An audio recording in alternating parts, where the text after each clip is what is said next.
समय में इतना गति है वो तुम्हारा इंतज़ार नहीं करेगा और ये भी नहीं देखेगा जो अभी असमर्थ है इसके लिए हम थोड़ा रुक जाए, ये भी नहीं देखेगा और ये भी नहीं पहचान भी नहीं करेगा जो ये बहुत धर्मात्मा है, विद्वान है, ब्राह्मण है, इसके साथ हम मैत्री जोड़ लें और इसको जो है सो हम पीड़ा हल्का कर दें, इसको जो है सो परेशानी न दें, इसको दुख न दें, इसको पीड़ा न दें, वो बात असंभव है। तुम जैसा कर्म करोगे उसका फल देने वाला ये समझ लो कोई है, कहीं बैठा है जिसको तुम देख नहीं रहे हो। वो कौन है? तो काल भगवान। काल भगवान को पहचाना करो। उन्हीं काल भगवान के ही सूत्र से, उनके ही प्रकोप से राहु, शनि और जो कोई ग्रह या कोई दुश्मन ये सब हमला करता है उसी के प्रकोप से। और वो तो देखता रहता है जो ये किस रास्ता पर जा रहा है, इसीलिए वो छोड़ने वाला नहीं है।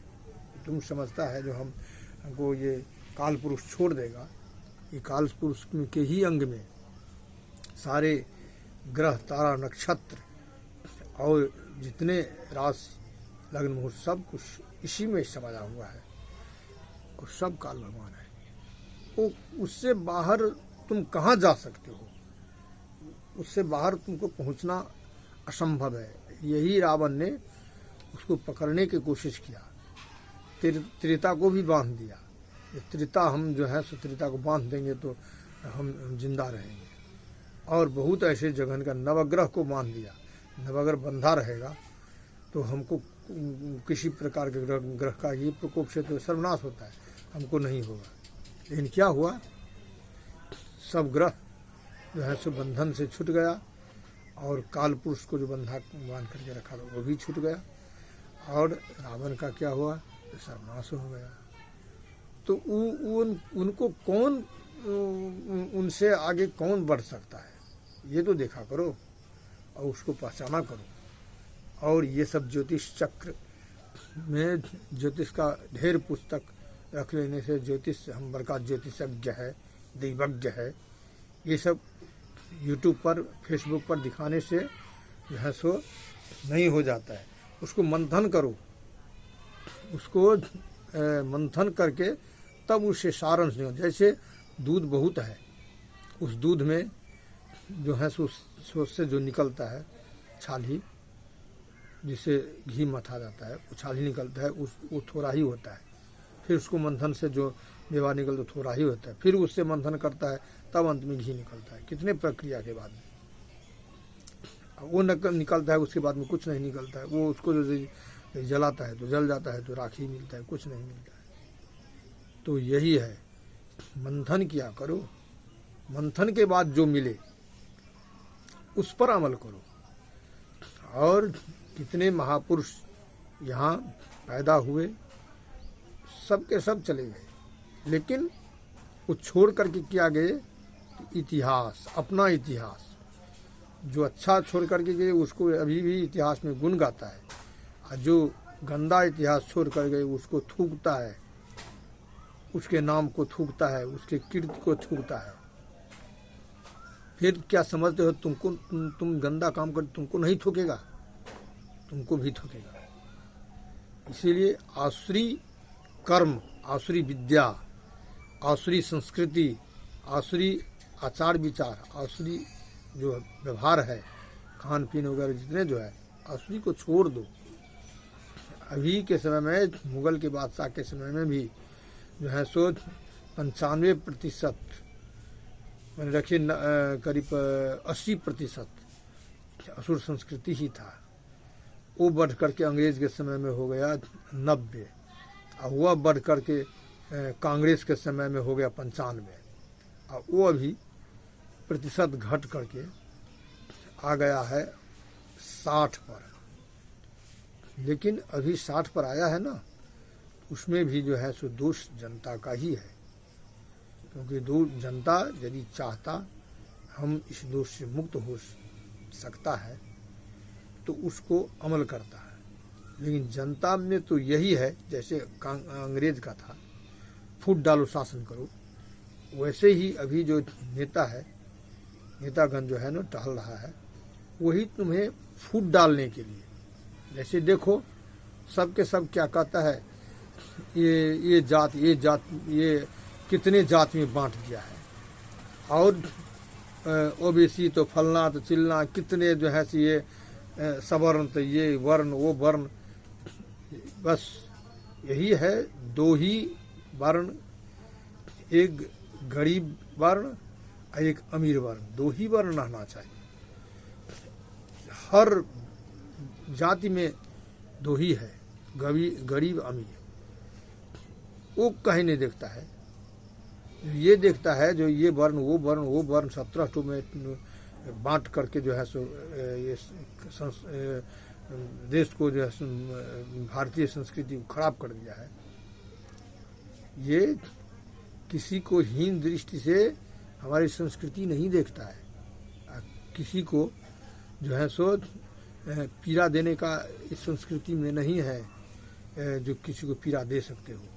सब अपना अपना स्वतंत्र से जीना, राम राज्य में भी स्वतंत्र से जिया, और धोबिया भी अपना अधिकार साबित किया, राम ने साबित कर दिया, उनका भी जो है सो बात रहेगा।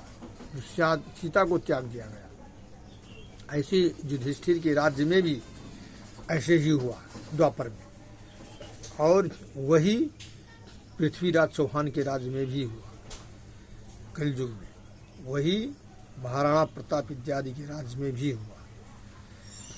और जितना ये सब नीचे हुआ है, मुगल अंग्रेज कांग्रेस, ये सब जो है सो उसको तोड़ मरोड़ के ख़त्म कर दिया। और जनता यह बात समझ नहीं रहा है, ये हमको जो है सो खाई में देने वाला है और देश गुलाम करने पर लगा हुआ है। हम स्वतंत्र कभी नहीं था। ये जब भाजपा का सरकार आया तो हमको ये अनुभव हुआ जो हमको स्वतंत्रता प्राप्त हो गया, क्योंकि कांग्रेस के राज्य में जो है सो ये वर्ण देख करके ही उसको इंदिरा आवास मिलता था, और वर्ण देख करके ही उसको कोई सहायता मिलता था सरकार से, वर्ण देख करके ही उसको जो है सो कहीं पदाधिकारी कोर्ट कॉलेज इत्यादि जो जहाँ कहीं उसको सहायता मिलता था। ये जो है सो उच्च वर्ण का है, लेकिन उच्च वर्ण से यही ज्ञान नहीं है उन लोगों को। उच्च वर्ण ब्राह्मण भी ब्राह्मण को पीड़ा दिया, उसमें कौन देने वाला पीड़ा था? तो जो जमींदार था, धनी था, उनसे पीड़ा मिलता था। और कांग्रेस के समय में जो है सो ये मुगल के समय में और कांग्रेस के समय में, अंग्रेज के समय में, वही जमींदार के द्वारा और पदाधिकारी के द्वारा जो हमारे लोग था उनके द्वारा पीड़ा दिया जाता था। और कांग्रेस के समय में बिजनेसमैन वगैरह जितना जो पदाधिकारी और बड़े लोग उनके द्वारा, ये बड़े लोग तो हर व्यक्ति में ज़्यादा में भी था बड़ा लोग, धनी मनी बड़ा लोग, और कुर्मी में भी था, हर जाति में चमार दुसाद ब्राह्मण क्षत्रिय वैश्य हर में था बड़ा लोग। तो बड़ा लोग का अर्थ नहीं समझता है, मूर्ख चपाट ऐसा बात करता है। बड़ा लोग हुआ धन से युक्त और विद्या से, वैभव से, बाहुबल से, वो बड़ा लोग कहलाता था। वो बड़ा लोग तो हर जाति में, हर जातियां में थी। तो वो बड़ा लोग सो उसको नहीं देखता है, आंख नहीं है देखने का। ये कहता है जो ब्राह्मण माने बहुत दरिद्र है, खाने के जो उसको ऐसा भी है जो खाने के फिर उनको कल सोचना पड़ेगा, लेकिन उसको बड़ा लोग कहता है। उसको कहता है जो ये है ब्राह्मण है, इसको ये नहीं वो नहीं सहायता नहीं मिलेगी। मूर्ख चपाट, देखा करो जितना उच्च वर्ण है उसमें कितना गरीबी या कितना प्रतिशत गरीब है, सो देखा करो। तुम आज छोटे जाति हो, तो छोटे जाति में देखो तुम्हारा माने 10 परिवार है तो उसमें 4 परिवार कमाने वाला है, लेकिन बड़ा परिवार का जो गरीब है उसमें एक ही कमाने वाला है या 2 कमाने वाला है, सब खाने वाला है। तो ये तू सिर्फ ब्राह्मण देख करके, क्षत्रिय देखकर, वैश्य देख करके, यही देख करके तुम ऐसा भाषा का प्रयोग करता है। भाषा का थोड़ा सीधा करो, नहीं तो रावण का जो हाल हुआ तो दुर्योधन का कंस को वही हाल होगा। अब हम वाणी विराम बोलो। नारायण भगवान की जय।